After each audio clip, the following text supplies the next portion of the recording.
What's up, ladies and gentlemen of the internet? How are you guys doing? Typically this time of year, as we kind of get into spring and we get closer to triathlon season, I like to take on a topic that's a little bit more serious, definitely something that we can just dig into a little bit. And currently it's the beginning of April, so I figured it's the perfect time for us to dig into a topic that we can kind of attack with a little bit more of a journalistic approach. So today in this video, we're gonna go over the Casio CS-831 calculator watch. And not only that, we're gonna take it one step further. We're gonna pit it up against what I've been calling the best triathlon watch on the market, and that is the Garmin Forerunner 945. Bam, look at those graphics. Marsha, hell of a job today. Hell of a job on those graphics. Production value is going up, tell you what.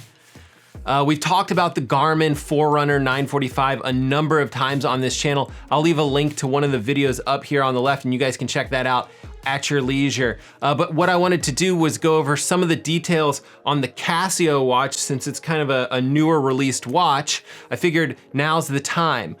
This watch was first released in 1983. It's got a stainless steel casing, looks absolutely fantastic. It is not resistant to water whatsoever. It does not contain any sort of GPS functionality.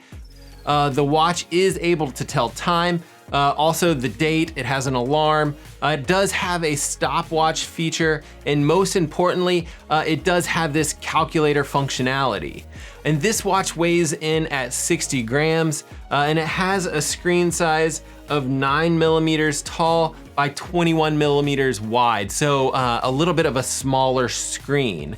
And we can just quickly compare this to the Garmin, which weighs in at about 51 grams, so a touch lighter, and has a larger circular screen, 31 millimeter circular color display. And if you are having a hard time with the small screen or some of the small buttons with this particular watch, I recommend carrying a pin with you to press those buttons, as well as a magnifying glass, just so you can actually see some of the stuff that you're pressing. And really that just makes using this watch super, super easy. Okay, so the first thing that I did to test this watch was just take it out for an open water swim. And I've been doing that with the Garmin 945, which has GPS. It also has an accelerometer to help collect, the exact distance and time while you're out swimming. And obviously with that GPS data, you can map out your entire open water swim. But with the 945, I also like being able to know what the water temperature is before or after swimming. So now the sad news. The Casio calculator watch died almost immediately when I got in the water and started swimming. So unfortunately, I wasn't able to dig into any of its advanced 1983 technology to collect swimming data.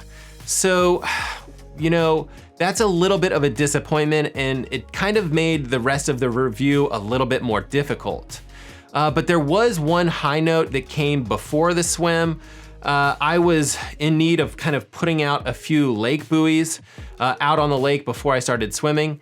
And I knew that the lake was 500 meters in distance, and I wanted to have a buoy every 100 meters. And I know, that kind of math, it might be easy for some of you guys, Herbert Einstein or someone like that. But for me, it was super nice to have the calculator watch so that I didn't have to do that kind of math in my head. And so with that calculator, it was pretty easy to just punch in the numbers that I needed and figure out that I needed 5 lake buoys to cover the complete distance.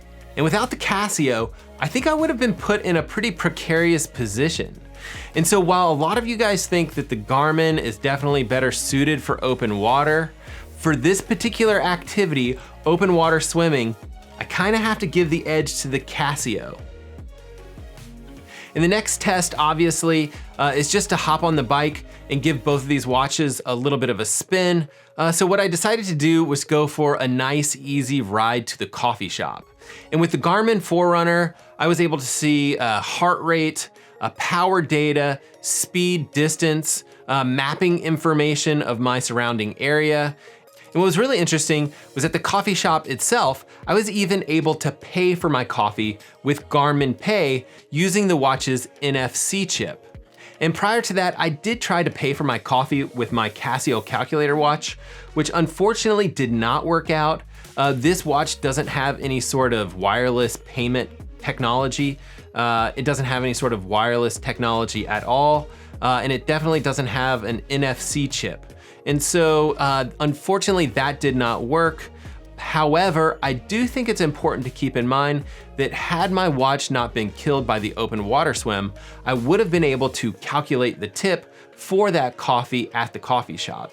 But one of the biggest factors about the Casio watch that I think so many of the sports technology reviewers on YouTube have skipped when they've done all of their reviews on this Casio calculator watch is just how aerodynamic this watch is when cycling.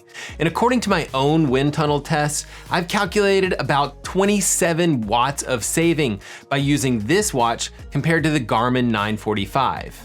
So obviously, advantage Casio. And our last test, of course, was to take this watch for a run. And because the watch itself was dead, I wasn't able to get the actual time of the run or the distance of the run or any sort of pace information. But something interesting did happen to me while I was out running on the trails with this watch.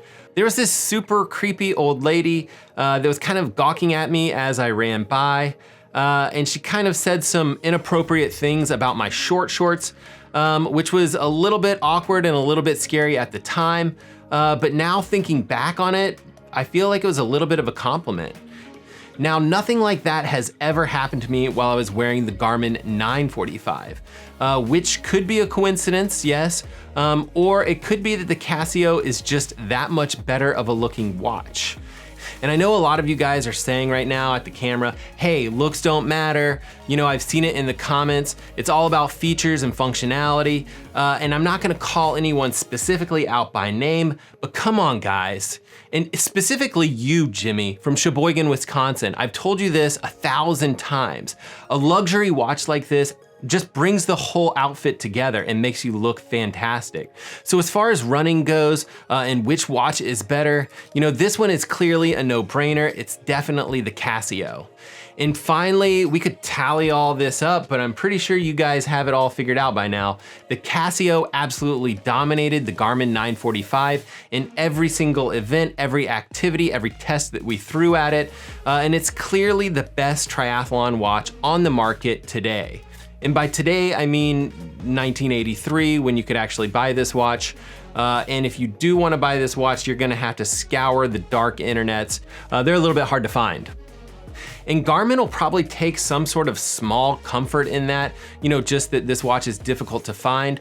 And it should help Garmin stay in business at least for a little while. I'd say at least until Casio, you know, continues to iterate on this particular watch design. All right, ladies and gentlemen, if you liked this video, just share it with someone. And be careful out there, stay healthy. Hopefully you're training indoors, and we will see you guys on the next one.